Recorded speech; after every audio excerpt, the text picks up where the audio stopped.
On August 23, 1926, silent film star and Hollywood heartthrob Rudolph Valentino passed away suddenly in Manhattan, New York at age 31. With his death, the legend of the Cursed Ring of Destiny began. Valentino was most well known for his work The Sheik and his final film, The Son of the Sheik. After his rise to fame, he was instantly a heartthrob, and he was given the nickname The Latin Lover. Before setting out to make his film, The Young Rajah, Valentino bought a silver and gold tiger's eye ring. The shopkeeper warned him that this ring was known as the Destiny Ring, as it brought bad luck to all who wore it. Valentino purchased the ring anyway, and wore it in his film. This film would become a notorious flop in Valentino's career. However, 6 years later, he wore the ring again in his film The Son of Sheik.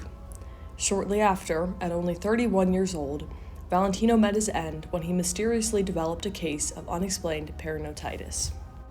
However, the ring would not only become known as the Cursed Ring of Destiny because of Valentino's death, but also because of the many tragic deaths and accidents that would follow to all that owned the ring. Valentino's girlfriend, Pola Nagiri, decided to take the ring as a token to remember Valentino by after his death. Shortly after she began wearing the ring, she became very ill. However, she did not die, but as soon as she stopped wearing the ring and passed it on, she miraculously became better. Pola passed the ring on to Russ Columbo, who was a rising singer also known for being a Rudolph Valentino lookalike. Pola decided that she wanted Russ to have the ring as a token of her appreciation and love for him. Columbo, of course, was honored and began wearing the ring immediately. Shortly after wearing the ring, he died in a tragic accident in which an antique pistol accidentally misfired, ricocheted off a table, and hit him in the forehead, ultimately leading to his demise. The ring was then passed on to Columbo's cousin.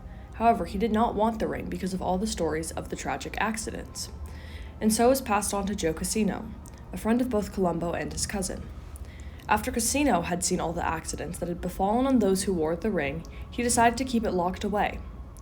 However, one day he decided that all the talk about the ring's curse must just be a myth, so he took it out of his locked box and began wearing it.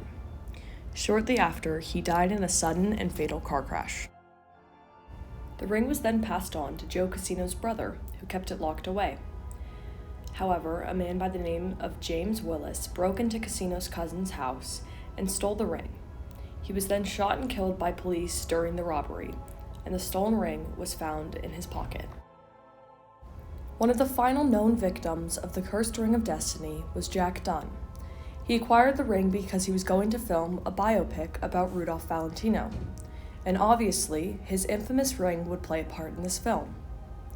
After wearing the ring for a screen test, he died only 10 days later from a rare blood disease. Seemingly responsible for at least 5 deaths, the Cursed Ring of Destiny is a mysterious Hollywood artifact. However, to this day, the whereabouts of Valentino's ring are unknown, and the story of his tiger's eye ring remains one of the greatest Hollywood mysteries.